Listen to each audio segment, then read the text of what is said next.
हमारे एक दोस्त असिस्टेंट कमिश्नर थे। इन्होंने 4x4 की मूंछें रखी हुई थी। जब वो हमें मिलने तशरीफ लाते तो दूर से पिछाने जाते। ऐसा महसूस होता कि सिर्फ मूंछें चलती हुई आपकी तरफ आ रही हैं।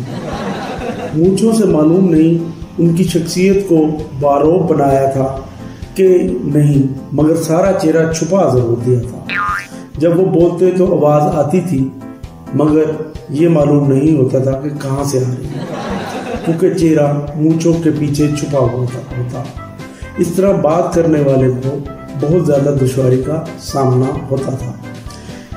इनसे बात करने में एक और मसला दरपेश ये था कि उनके चेहरे के जज्बात का आप जायजा नहीं ले सकते थे। जैसे कि आपने सुना होगा कि चेहरे के जज्बात पैगाम पहुंचाने में अहम किरदार अदा करते हैं, मगर इनकी मूंछें इस राह में बड़ी रुकावट थी।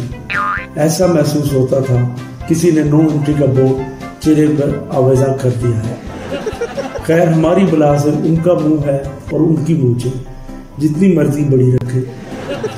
एक और अहम बात जो हमने इनमें देखी वो ये कि इनकी शख्सियत और मूंछों के हिसाब से इन्हें थाने में थानेदार होना चाहिए था।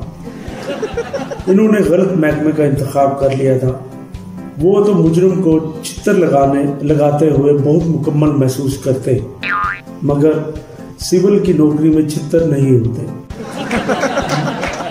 वो अपनी किस्मत पर नाला रहते कि काश वो थानेदार भर्ती हो जाते तो रावी चैन ही चैन लिखता, मगर अब क्या हो सकता था, किस्मत ने इनके साथ हाथ कर दिया था। लेकिन अब अफसर बन गए थे तो अफसरी हुलिया अपनाना भी जरूरी था। तो आपने 3 पीस पहनना शुरू कर दिया। अब हर वक्त 3 पीस में नजर आते, चलते फिरते मस्करे लगते थे। लगता था कि अभी अभी सर्कस छोड़कर दफ्तर में आ बैठे हैं। 3 पीस का रंग और डिजाइन हमेशा मुख्तलिफ किस्म का होता।